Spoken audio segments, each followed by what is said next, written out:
അല്ല, ഞാൻ പിന്നെ തിരുവനന്തപുരത്ത് കൊട്ടാരക്കര പോയിക്കൊണ്ടിരിക്കുക.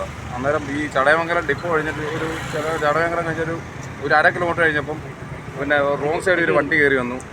ഞാൻ പെട്ടെന്ന് കണ്ടു റോങ് സൈഡിൽ ആ വളവിന് വണ്ടി കയറി വന്നു. ഞാൻ ചവിട്ടി നിർത്തി വന്ന് വിളിച്ചു. അതെ, എനിക്ക് പിന്നെ ഒന്നും അറിയാൻ വയ്യ. ഞാൻ പെട്ടെന്ന് അങ്ങ് ചവിട്ടിയതാണ്. ഇത് വരുന്ന കണ്ടോ, റോങ് സൈഡ് കയറി വന്നതാണ് ഒരു കാർ. എൻ്റെ പേര് അനിൽകുമാർ. നമസ്കാരം, റൂട്ട് വിഷൻ ന്യൂസിലേക്ക് സ്വാഗതം. നിലമേൽ ചടയമംഗലത്ത് നടന്ന വാഹനാപകടത്തിൽ നിലമേൽ വെള്ളപ്പാറ ദീപഭവനിൽ ശ്യാമളകുമാരിയമ്മ മരിച്ചു. ഒപ്പമുണ്ടായിരുന്ന മകൻ ദീപുവിനെ ഗുരുതര പരിക്കുകളോടെ തിരുവനന്തപുരത്തെ സ്വകാര്യ മെഡിക്കൽ കോളേജ് ആശുപത്രിയിൽ പ്രവേശിപ്പിച്ചു. ശ്യാമളകുമാരി വാളകത്ത് കുടുംബ വീട്ടിലാണ് താമസം. രാവിലെ മകൻ ദീപു വാളകത്ത് പോയി അമ്മയെ കൂട്ടിക്കൊണ്ടുവരുന്ന വഴിയാണ് അപകടം നടക്കുന്നത്. മറ്റൊരു വാഹനത്തെ മറികടന്ന് കയറവെ എതിർദിശയിൽ നിന്നും വന്ന ഇരുചക്ര വാഹനത്തിൽ ഇടിക്കുകയും തുടർന്ന് നിയന്ത്രണം തെറ്റിയ കാർ KSRTC ബസ്സിൽ ഇടിക്കുകയുമായിരുന്നു.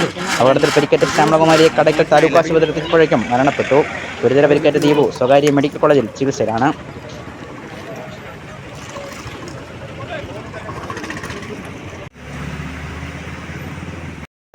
എത്ര പേരുണ്ട്? രണ്ട് പേര്. എവിടുന്ന് വരുമായിരുന്നു ഈ വണ്ടി? ഇവിടുന്ന് ഇങ്ങനെ വരുന്ന വണ്ടി. അതിങ്ങനെ എതിർ സൈഡായിരുന്നല്ലേ? എതിർ സൈഡേ വന്ന വണ്ടിയല്ലേ? ഇത് റോങ് സൈഡ് കയറി വന്നതാണ്. റോങ് സൈഡ് കയറിയത് ഇത് പെട്ടെന്ന് സംഭവിച്ചതാണ്. അത് നമുക്കറിയാൻ പറ്റത്തില്ല. വണ്ടിയുടെ ഇതെന്താണെന്നും നമുക്കറിയാൻ പറ്റത്തില്ല. ഇവരിപ്പോൾ എങ്ങോട്ടൊക്കെ കൊണ്ടുപോയി? അപകടപ്പെട്ടവരെ എങ്ങോട്ട് മാറ്റി? പയ്യനെ ഗോകുലത്തിലേക്കാണ് കൊണ്ടുപോയത്. എവിടെ ഉള്ളവരാണെന്ന് അറിയാമോ? ഇവിടെ ഈ നിലമേൽ ആ ഭാഗത്ത് കണ്ടുള്ളതാണെന്ന് അറിയാം. ശരി.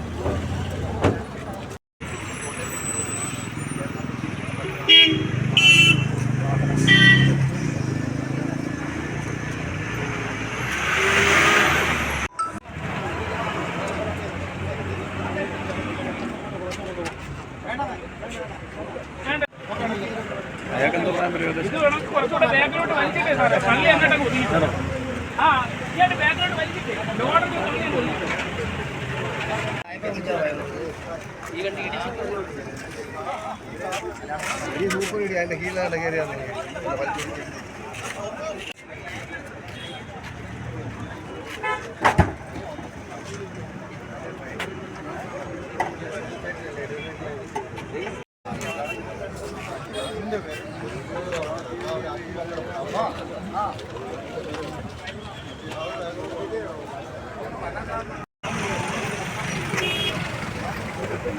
പക്ഷേ അതിനകത്തൊന്നും പൈസ ഇല്ല. അത് എവിടെയെങ്കിലും കൊണ്ട്